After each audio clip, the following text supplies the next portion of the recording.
Hello hi everyone, hope you are keeping well. So on your demand कई बच्चे मुझसे message करके कह रहे थे कि सर हमारे हाफ ईयरली अप्रोच करने वाले हैं, तो हमें जो स्टैटिस्टिक्स के कुछ स्टार्टिंग के चैप्टर्स है वो भी करा दीजिए। तो मैं पूरी कोशिश करूँगा आपको कराने की। ठीक है। तो उसमें से जो पहला चैप्टर है आपका स्टैटिस्टिक्स का, वो है definition, scope and importance and limitations of the statistics, जो कि पूरा का पूरा चैप्टर आपका आएगा इस बार भी। ठीक है।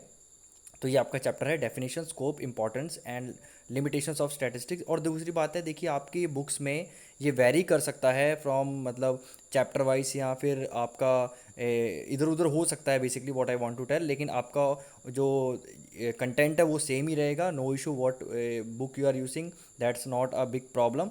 सो please watch this full video to understand this topic. ठीक है। तो जैसा कि आप देख सकते हैं, क्वेश्चन आपका चैप्टर का नाम ही है डेफिनेशन स्कोप, तो आपके सीधा सीधा इसमें से क्वेश्चन आपके बनेंगे। एक तो डेफिनेशन के क्वेश्चन आ सकता है डायरेक्टली। ठीक है। तो आपका जैसे क्वेश्चन आ सकता है, ओके। सो एक क्वेश्चन आ सकता है आपका डेफिनेशन पे, क्वेश्चन आ सकता है इसके स्कोप के, इस पे क्वेश्चन आ सकता है, इसकी इंपॉर्टेंस पे क्वेश्चन आ सकता है, और एक इसकी लिमिटेशंस पे क्वेश्चन आ सकता है। और मैंने आपको ऑलरेडी नोट्स बनाना सिखा रखा है, जिसने नहीं देखा मैं उसकी वीडियोस डिस्क्रिप्शन में दे दूंगा। तो आपके कई बार क्वेश्चंस क्लब करके भी आते हैं कि आपका 3 मार्क्स का क्वेश्चन आ जाएगा, डिफाइन करो स्टैटिस्टिक्स को और उसके 2 स्कोप बता दीजिए। या आप क्या करिए, या डिफाइन कर दीजिए, उसके 2 इंपॉर्टेंस बता दीजिए। और यहाँ क्वेश्चन आ सकता है कि आप डिफाइन करिए प्लस उसके 2 लिमिटेशंस बता दीजिए। तो ऐसे 3 मार्क्स में यूजुअली क्लब करके भी क्वेश्चंस आते हैं। तो आई होप अब आपको समझ में आ गया होगा क्वेश्चन कैसे बन सकते हैं इसमें थ्योरी के। फाइन। तो सबसे पहले मैं थोड़ा सा इंट्रोडक्शन दे दूं, एक्चुअली स्टैटिस्टिक्स होती क्या है। ठीक है, स्टैटिस्टिक्स होती क्या है, मैं आपको एक एग्जांपल से समझाता हूँ। मान लीजिए आप मेरे बारे स्टडी कर रहे हैं। ठीक है। मैं कोई इतना बड़ा खास बड़ा कोई वो नहीं हूँ, इंसान नहीं हूँ, मतलब इंसान हूँ लेकिन इतना बड़ा कोई basically not, I am not any big star और लाइक दैट और some politician. But let us suppose you are studying about me. तो आप क्या करेंगे, 2 तरह की स्टडी करेंगे। एक तो हो गया क्वालिटेटिव स्टडी। ठीक है। एक हो गया मेरी क्वांटिटेटिव स्टडी। ना क्वांटिटेटिव स्टडी में आप क्या करेंगे, data related to the numericals. जैसे मान लीजिए मेरी इनकम कितनी है, मेरा वेट कितना है, मेरी हाइट कितनी है। ठीक है। ये सब चीज़ें आप क्या पढ़ेंगे, न्यूमेरिकल जो मेरे रिलेटेड डाटा है ना, वो आप क्या पढ़ेंगे, that comes under the quantitative data. और जो क्वालिटेटिव डाटा पढ़ेंगे, वैसे मेरा नाम क्या है, what is my name, okay, and from where I belong, so all this things are the qualitative data. तो ऐसे ही हम जो नॉलेज होती है उसको 2 हिस्सों में डिवाइड कर सकते हैं। जो नॉलेज है, एक हमारा क्वालिटेटिव और एक आपका क्वांटिटेटिव। ठीक है। तो जो क्वांटिटेटिव डाटा है ना, क्वांटिटेटिव आपका फैक्ट्स हैं, या आप जिसको न्यूमेरिकल वे में एक्सप्रेस करते हैं, क्वांटिटेटिव डाटा को आपको किस वे में एक्सप्रेस करते हैं, न्यूमेरिकल वे में। तो वो होती है हमारी स्टैटिस्टिक्स। ठीक है। उससे हमारा एक पार्ट बनता है, that is called the statistics. तो न्यूमेरिकल स्टडी किसी भी नॉलेज की, that is called the statistics. I hope I am very very clear with it. तो आप यहाँ पर फोकस करोगे क्वांटिटेटिव, आप किस पे फोकस करोगे, क्वांटिटेटिव नॉलेज पे। ठीक है। स्टैटिस्टिक्स में आप क्वांटिटेटिव नॉलेज पे, मतलब उसकी क्वांटिटेटिव मतलब related to it the facts, related to the numericals, मतलब व्हेन द फैक्ट्स और the data is expressed in the terms of numerical, that is called the quantitative, you can say knowledge which forms a part of the statistics. तो statistics उसी की study को हम क्या बोलते हैं, स्टैटिस्टिक्स बोलते हैं। ठीक है। ओके। तो ये अब जो आपका जो न्यूमेरिकल डाटा होता है, वो क्या होता है, आपका हर जगह पे यूज़ किया जाता है। Different different professional, scientist, economist, businessman, government, मुझे बताने की ज़रूरत नहीं है आपको। ठीक है। तो ये आपका वाइड स्प्रेड एक टाइप ऑफ मेथड है to treat the data and draw a conclusion. और इससे आप जो क्वांटिटेटिव मेथड्स, मतलब क्वांटिटेटिव डाटा जो पढ़ते हैं, उससे आप पढ़ते नहीं है, उससे आप एक कंक्लूजन निकालते हैं, है ना। कि मान लीजिए मैं हाइट पढ़ रहा हूँ, 5 लोगों की हाइट है, अलग अलग है। तो जब आपको हाइट पता लग जाएगी उनकी क्वांटिटेटिव या न्यूमेरिकल टर्म्स में, तो आप ये तो बता दोगे कौन लंबा है ना, किस कौन सबसे छोटा है। ओके। तो आपकी हाइट में आप क्या करोगे, वेरी कर सकते हो। You can draw a conclusion out of it, what basically I want to tell you. So इससे क्या करते हैं लोग, क्या करते हैं, कंक्लूजन निकालते हैं। Different different professionals, different different आपके क्या कह सकते हैं, नॉलेज के फील्ड्स में अलग अलग। अब इकोनॉमिक्स में देखिए बहुत बहुत इंपॉर्टेंट है स्टैट्स, इसलिए ही पढ़ाई जाती है आपको। ठीक है। आपको स्टैट्स इसलिए पढ़ाई जाती है क्योंकि आपकी जो जीडीपी हो गई, आपकी आपका फिर बजट हो गया। ठीक है, आपका एक सेंसस हो गया, जो जनगणना होती है, सब कुछ आपका किसी स्टैटिस्टिक्स के पार्ट ही है, या सब कुछ आपका न्यूमेरिकल पार्ट में ही एक्सप्रेस किया जाता है। तो आप सोच सकते हैं इकोनॉमिक्स में स्टैटिस्टिक्स का कितना बड़ा रोल है। ठीक है, इसलिए आपको स्टैटिस्टिक्स पढ़ाई जाती है, पहली बात तो। दूसरी बात, एक और आपको चीज़ बता दूं, हर साल जब बजट आता है ना हमारी कंट्री का, हर साल जब बजट आता है उससे पहले एक इकोनॉमिक सर्वे देती है गवर्नमेंट। इकोनॉमिक सर्वे, हर बजट से पहले इकोनॉमिक सर्वे आता है, जिसमें पिछले बजट का कैसा रहा, कैसा नहीं रहा, उसके बारे में जो कुछ न्यूमेरिकल डाटा प्रोवाइड करती है। ठीक है, या फिर आप कह सकते हो डाटा प्रोवाइड करती है पिछले बजट का बेसिकली। ठीक है, तो जो इस साल के बजट से पहले आपका क्या आएगा, पिछले साल के बजट का आपका क्या एनालिसिस आएगा, that will be the part of economic survey. और इकोनॉमिक सर्वे में कुछ और भी चीज़ें इंक्लूड करती है गवर्नमेंट। तो इकोनॉमिक सर्वे में ये बोला गया कि data is the new oil. Okay, data is new oil. तो आप समझ सकते हैं कि कितना इंपॉर्टेंट है डाटा पढ़ना, कितना इंपॉर्टेंट है। Data is a new oil, because हर चीज़ तो आपके डाटा पे ही है ना। अगर आपके पास टैक्स का सही डाटा आपके पास आ जाए, है ना, तो कितना गवर्नमेंट अपने आप को क्या कर सकती है, अपने इकोनॉमिक पॉलिसी से कितनी अच्छी फ्रेम कर सकती है ना। तो ये कितना इंपॉर्टेंट है आप समझ सकते हैं। तो गवर्नमेंट ने बोला data is a new oil. तो ये सब आपका क्या है बेटा, स्टैटिस्टिक्स के अंडर ही सब कुछ आ जाता है। ये सारी स्टडी आपकी स्टैटिस्टिक्स ही है। ठीक है, I hope I am very very clear till now.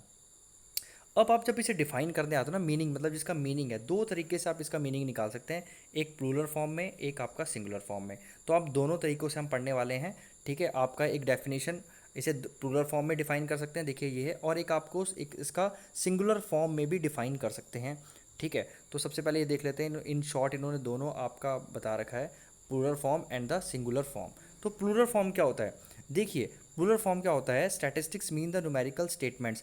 जब आप क्या पढ़ते हैं, किसी भी मतलब फील्ड की नॉलेज, या किसी भी आप कह सकते हो फील्ड की, जब उसकी न्यूमेरिकल स्टेटमेंट्स पढ़ते हैं, जैसे फॉर एग्जांपल मैं बताता हूँ, मान लीजिए कि आपने क्या लिया, numerical data related to income, employment and public expenditure. मान लीजिए कि आप क्या जा रहे हैं, आपने क्या किया, पूरे स्टेट का इनकम का डाटा ले लिया, मतलब कि इस पर्टिकुलर डिस्ट्रिक्ट में लोगों की इनकम इतनी है, इसकी इतनी इनकम है। या आप कह सकते हो कि एक स्टेट तो बहुत बड़ा हो गया, आप पर्टिकुलर एक कॉलोनी ले लीजिए। ठीक है, एक पर्टिकुलर एक सोसाइटी ले लीजिए, वहाँ पे आपने सारी फैमिलीज़ का क्या किया, इनकम का डाटा कलेक्ट कर लिया फैमिली वाइज। ठीक है, तो वो हमारा होता है आपका क्या है, स्टैटिस्टिक्स। आपका जो वो डाटा होगा that in the plural sense. ठीक है, बिकॉज यहाँ पे क्या है, बहुत सारा आपके पास डाटा होगा अलग अलग लोगों का। ठीक है, so this is called the you can say a data। But लेकिन ये एक चीज़ होगी, ये रिलेटेड टू वन सब्जेक्ट होगा। जैसे इनकम है, ठीक है, इनकम है तो उसमें सबकी इनकम ही होगी, है ना, मेरी बात समझ में आ रही है। अगर एम्प्लॉयमेंट है, कितने लोग बेरोजगार हैं, कितने लोगों को जॉब नहीं मिली इस फैमिली में, मान लो 10 फैमिलीज हैं, तो कितने लोग employable got employment and how many people are unemployed. तो आपका बेसिकली एम्प्लॉयमेंट और अनएम्प्लॉयमेंट का डाटा इसके अंडर होगा। ठीक है, और अगर आप इनकम पढ़ रहे हैं तो सबकी इनकम का डाटा इसमें होगा। तो जब इसमें आपका क्या होगा, प्लूरल सेंस में, कि आपका क्या होता है, एक पर्टिकुलर फील्ड की जब आप नॉलेज ले लेते हैं और कई जानों की basically, so that is called the आपका क्या, दैट इज़ कॉल्ड द आपका that is called the plural sense, statistics in the plural sense. ठीक है, okay, statistics in the plural sense, fine, I hope I am very clear. Okay okay, now statistics in the singular method which is also very important. इसका मतलब क्या होता है, मान लीजिए आपने ये देखो, इनकम क्या किया, प्लूरल था, है ना, सब फैमिलीज़ की आपने क्या किया, इनकम को ले लिया, मतलब इस फैमिली ए, फैमिली बी, फैमिली सी, फैमिली सी, फैमिली डी। अब इन सब की इनकम को लेके आपने क्या किया, एक एवरेज इनकम निकाल दिया। मतलब अब आप ये बोलोगे कि भैया इस पूरी कॉलोनी की एवरेज इनकम 25,000 है, तो मैं क्या समझूंगा कि इस कॉलोनी में जितनी भी फैमिलीज रहती हैं उनकी, हाँ, 25,000 उनकी सैलरी तो है ही, एवरेज मतलब हर किसी की यहाँ पे 25,000 सैलरी है। तो आपने इतने सारे डाटा को एक तरीके से, देखिए आपने कोई तरीका यूज़ किया होगा, आपने क्या तरीके यूज़ किए होंगे, आपने एवरेज निकालने का तरीका यूज़ किया होगा। ठीक है, कोई भी मेथड आपने डेफिनेटली यूज़ किया होगा, मेथड यूज़ किया होगा आपने, कुछ फार्मूला यूज़ किया होगा। तो उस फॉर्मूले को आपने देखो कितनी मल्टीपल इन्फॉर्मेशन को आपने एक सिंगल इन्फॉर्मेशन में चेंज कर दिया। वो क्या होता है, statistics as a singular sense, उसे आप बोलते हैं statistics as a singular sense. तो इसमें क्या होता है, जब आप नॉलेज को कलेक्ट करते हैं, ठीक है, क्लासिफिकेशन करते हैं, उसकी presentation, description, analysis and interpretation of the numerical facts और द डाटा। तो उसका जो इंटरप्रिटेशन निकालते हैं, देखिए हमने क्या किया, इनकम को क्या किया, इंटरप्रेट कर दिया एवरेज इनकम में। Basically there was I used used a statistical method, may be एक एवरेज का मैंने मेथड यूज़ किया होगा। अब एवरेज निकालने के आपके पास अलग तीन मेथड हो सकते हैं, मीन, मीडियन, मोड, है ना, बहुत और भी may be you can find may be other ways also.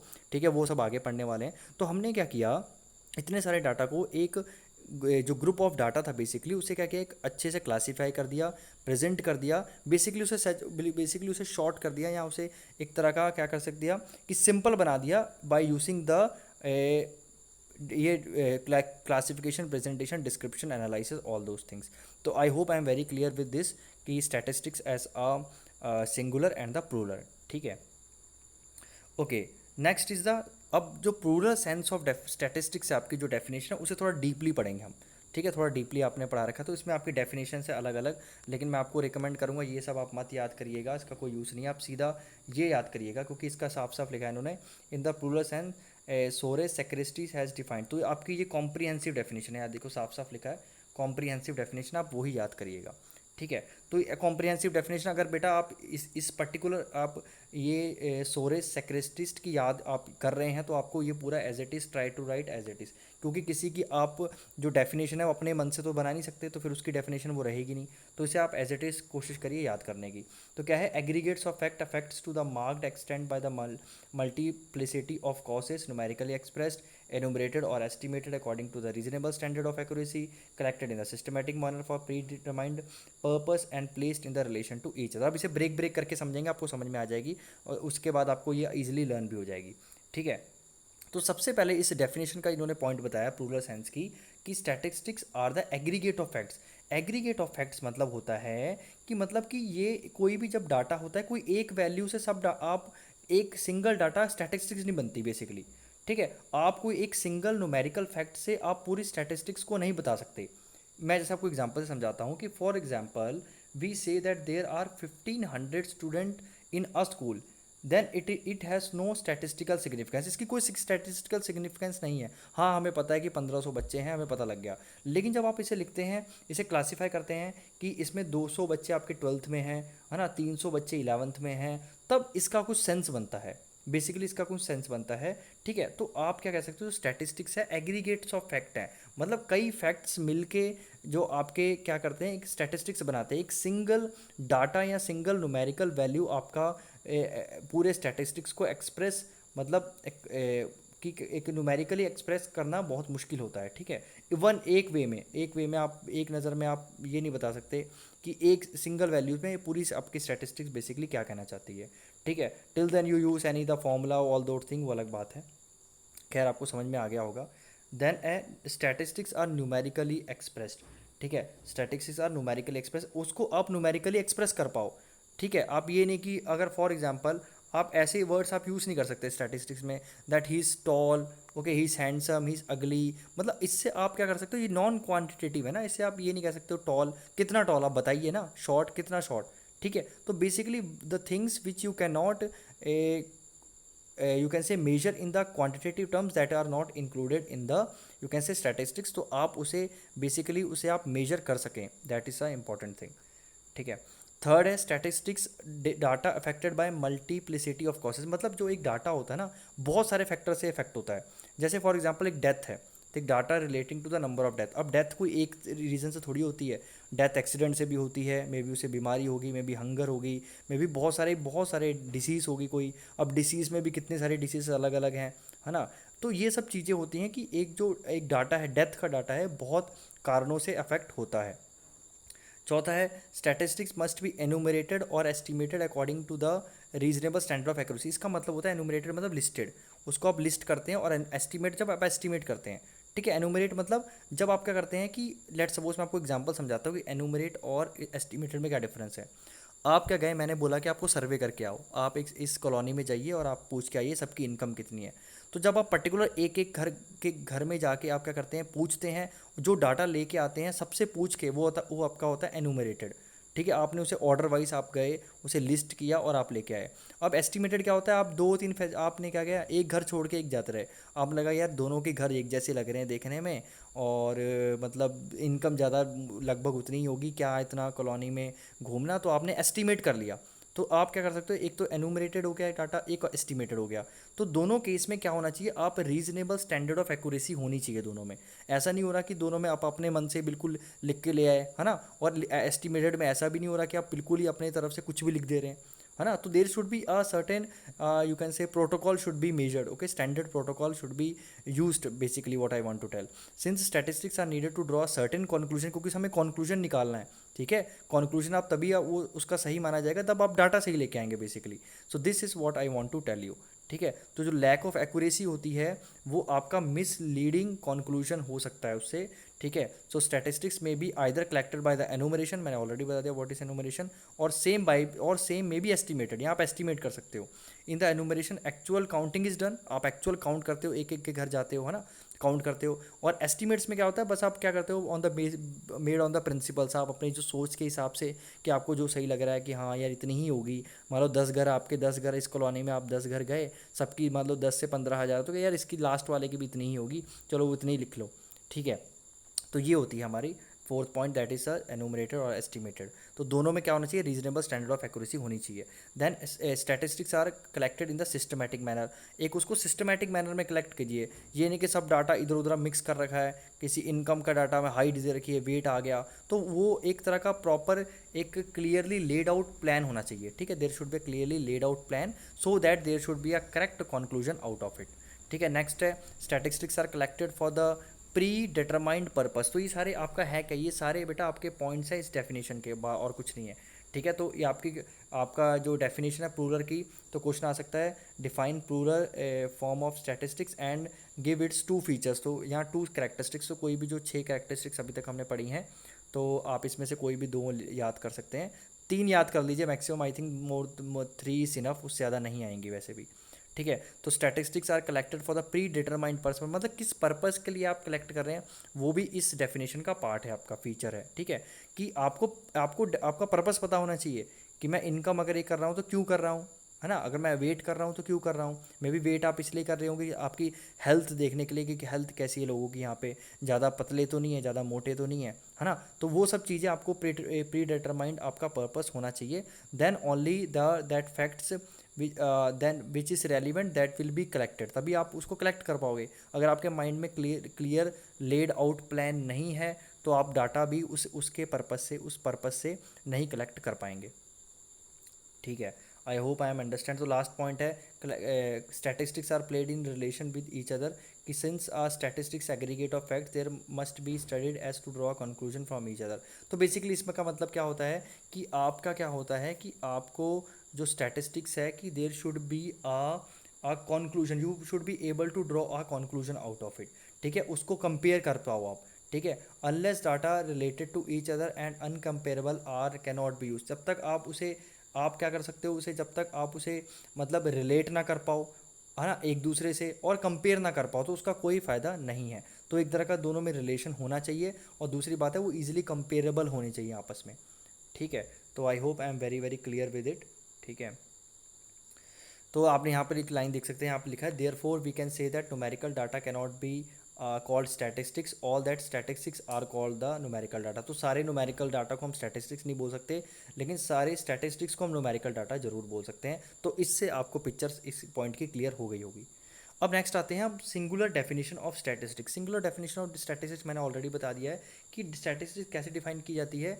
क्रॉक्सटन और कॉर्डन ने इसे डिफाइन किया है कि डिफाइंड ऐसा कलेक्शन, प्रेजेंटेशन, एनालिसिस, मतलब थोड़ा और डीप जाते हो आप, मतलब आप रूरल स्टैटिस्टिक्स से थोड़ा सा और डीप जाते हो, उसे एनालाइज करते हो, उसमें फॉर्मूलेस यूज़ करते हो, उसे इंटरप्रेट करते हो, ठीक है। तो ऑल दिस थिंग, उसमें साइंटिफिक मेथड यूज़ करते हो, एक तरह की पूरा साइंटिफिक ब्रांच हो जाती है आपकी, ठीक है। तो that is called your singular definition of statistics. इसमें बेसिकली आप टेक्निक यूज़ करते हो बेटा, स्टैटिस्टिकल टेक्निक्स, फॉर्मूलेस यूज़ करते हो, है ना, डिफरेंट डिफरेंट प्रोसीजर्स यूज़ करते हो, तो है ना, मे बी ग्राफ्स भी यूज़ करेंगे इसमें हम। तो बेसिकली इसकी एक थोड़ा साइंटिफिक अप्रोच हो जाती है आपकी, ये आपके under this singular definition of statistics. तो this is a, I hope it is clear to you, this is a singular definition of statistics. अब नेक्स्ट है आपका स्कोप ऑफ डेफिनेट स्टैटिस्टिक्स। देखिए इसका स्कोप है हर जगह है, in every field it is asked. Okay, ये एक तरह का बहुत इंपॉर्टेंट टूल है आपका कंक्लूजन करने का और डिसीजंस लेने का। ठीक है, बहुत बहुत इंपॉर्टेंट है।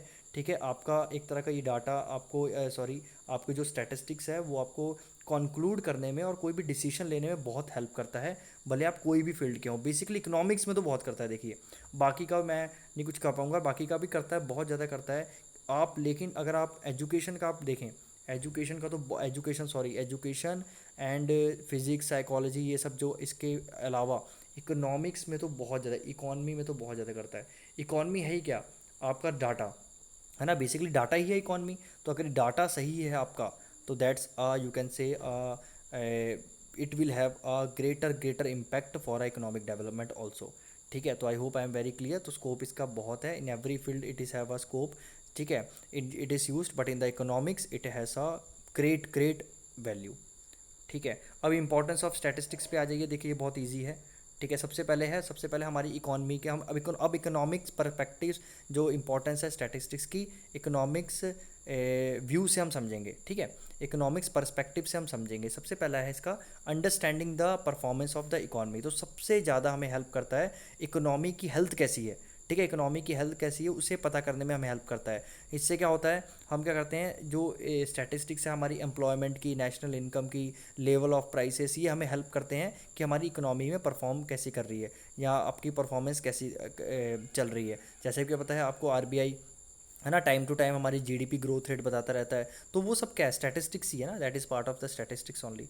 सेकंड है understanding the importance of the various sectors of the economy. देखिए इकॉनमी में 3 सेक्टर होते हैं, एक आपका प्राइमरी सेक्टर, एक होता है सेकेंडरी सेक्टर और एक होता है टर्शरी सेक्टर। प्राइमरी सेक्टर मतलब एग्रीकल्चर सेक्टर, सेकेंडरी सेक्टर मतलब सारा इंडस्ट्रीज जिसमें आ जाती हैं, इंडस्ट्रियल सेक्टर ही बोला जाता है इसको, एंड टर्शरी सेक्टर मतलब सर्विस सेक्टर, जितने भी टीचर्स हो गए, मतलब कुछ ये टर्शरी सेक्टर में वो सारी चीज़ें आती हैं जो कोई गुड्स नहीं बना के देते, वो सर्विस प्रोवाइड करते हैं। जैसे हम टीचर्स हो गए, डॉक्टर्स हो गए, लॉयर्स हो गए, हॉस्पिटैलिटी हो गया, ठीक है, टूरिज़्म हो गया, ये सारी चीज़ें आपके आपके टर्सरी सेक्टर में आते हैं। तो इनकी अंडरस्टैंडिंग और इनको कंपेयर करने में हेल्प करता है कि प्राइमरी सेक्टर ने नेशनल इनकम में कितना कंट्रीब्यूट किया, सेकेंडरी सेक्टर ने कितना किया, टर्शरी सेक्टर ने कितना किया। तो इससे क्या होता है, हमें अंडरस्टैंड अंडरस्टैंड या समझने में ईजी होता है तीनों सेक्टर्स को। तो डाटा से हम या कह सकते हो basically statistics, more accurate word, statistics से हमें पता लग जाता है कि हमारे सेक्टर जैसे एग्रीकल्चर है, मैन्युफैक्चरिंग है,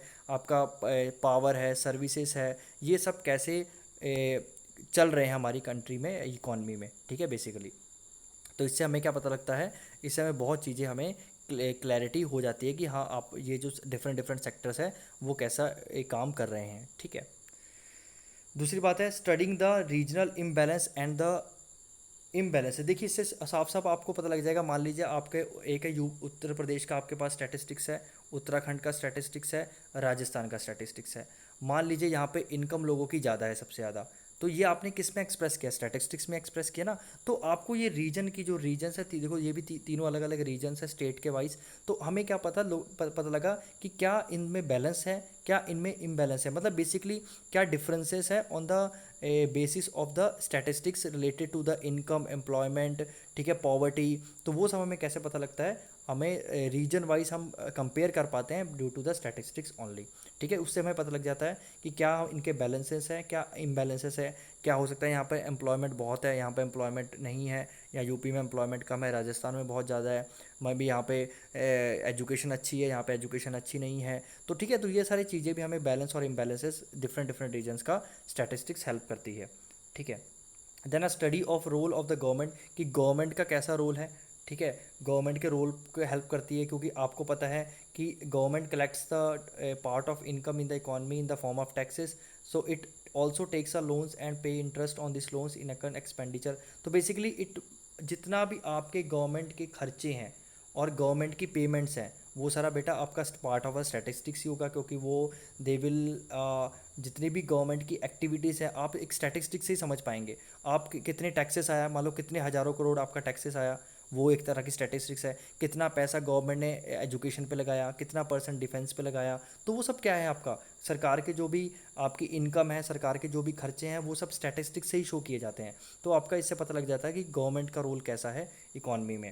देन आपका प्लान डेवलपमेंट, ऑब्वियसली बात है, it helps the for the plan development. Okay, आपके जो रिसोर्सेज है उसको बेटर यूटिलाइज करने में हेल्प करता है। ठीक है, तो आपका स्टैटिस्टिक्स, आपके पास अगर डाटा सही होगा, अगर आपको पता है कि इस डाटा में यहाँ पे या इस डाटा के अकॉर्डिंग इस पर्टिकुलर रीजन में क्या है, लोग बहुत गरीब हैं, तो आप उन लोगों की हेल्प कर सकते हैं। ठीक है, तो आपका एक प्लान डेवलपमेंट के हेल्प करता है। Then better comprehension of the basic principle of the economy. तो जितने भी आपके जो बेसिक टर्म्स होते हैं इकोनॉमिक्स के, आपके डिमांड हो गया, आपका सप्लाई हो गया, इसे आप ट्वेल्थ में और अच्छे से पढ़ेंगे। आप कॉस्ट ऑफ प्रोडक्शन हो गया, may be the matters related to the economy हमें अच्छे से समझाने में हेल्प करता है। ठीक है, तो I think that is more than enough. बाकी आप और इसे याद कर सकते हैं कि इसे आप जो इकोनॉमिक प्रॉब्लम्स है उसे आप क्वांटिटेटिव मेजर कर सकते हो, जैसे अनएम्प्लॉयमेंट। आप जैसे एक CMIE एक तरह का ऑर्गेनाइजेशन है जो हमारी अनएम्प्लॉयमेंट को मेजर करता है। तो वो टाइम टू टाइम हर मंथ क्या बताता है, अनएम्प्लॉयमेंट रेट बताता है। तो वो क्या है, स्टैटिस्टिक्स ही तो है, तभी आपको पता लग रहा है ना। प्राइस राइज की इतनी इन्फ्लेशन है, इतने परसेंट इन्फ्लेशन चल रही है, इतने परसेंट आपकी डिफ्लेशन है, तो वो सब आपका क्या, स्टैटिस्टिक्स ही है। तो it is a important for helping us to know the economic problems. और last that is very important, आपको रिसर्च में एंड डेवलपमेंट में बहुत हेल्प करता है। ऑब्वियसली बात है, अगर आपको लगेगा कि अगर आपके पास अच्छा सही स्टैटिस्टिक्स है, किसी एक्यूरेट स्टैटिस्टिक्स है किसी प्रॉब्लम की, तो उसमें आप क्या करेंगे, रिसर्च करेंगे, उसमें डेवलपमेंट फिर और बेटर होगी। ठीक है, तो basically it helps in the research also. तो ये है आपके basically this was the that was importance. Last is your limitation. ठीक है, लास्ट आपका लिमिटेशन है। तो लिमिटेशन में क्या है आपका, statistics not concern with the individual observation. मतलब ये एक सिंगल इंसान को छोड़ देती है, मतलब ये ओवरऑल एक ऐसा ग्रुप को ही पढ़े जाता है। ठीक है, ऐसा ग्रुप को हम इसमें एनालाइज करते हैं। एक पर्टिकुलर पर्सन को प्लेस देना बड़ा मुश्किल हो जाता है। जैसे for example in a statistics we are concern with a monthly income of the different person. तो हम स्टैटिस्टिक्स में मैंने बोला था एक सिंगल वैल्यू आप से डिफाइन नहीं कर सकते स्टैटिस्टिक्स को बेसिकली। ठीक है, जब तक आप बहुत सारी वैल्यूज़ को यूज़ करके अगर आप एक सिंगल वैल्यू निकाल रहे हैं वो अलग बात है। ठीक है, लेकिन आप एक पर्टिकुलर एक डाटा से या एक न्यूमेरिकल वैल्यू से आप ये नहीं कह सकते कि ना कि ये एक तरह का मतलब वो एक इर्रेलेवेंट है बेसिकली स्टैटिस्टिक्स में। तो बेसिकली ये चीज़ कहता है कि स्टैटिस्टिक्स एक इंडिविजुअल कैपेसिटी में जो आपका जो न्यूमेरिकल डाटा है उसको इतना फोकस नहीं करता। ठीक है, सेकंड है that is statistic does not analyse the qualitative phenomenon. मैंने ऑलरेडी बता दिया, ये सिर्फ आपका क्वांटिटेटिव फिनोमिनन पे ध्यान देता है कि आप जैसे मान लीजिए मेरी जैसे क्वालिटीज़ हैं, कुछ भी क्वालिटीज़ होंगी, जैसे may be I am good person, तो वो सब इंक्लूड नहीं करेगा। It will only include the quantitative things which can be measure like my age, my you can say income, all those things. ठीक है, जैसे आप क्वांटिटेटिव नंबर फॉर्म में मेजर कर सके, वही चीज़ आप इसमें इंक्लूड करेंगे।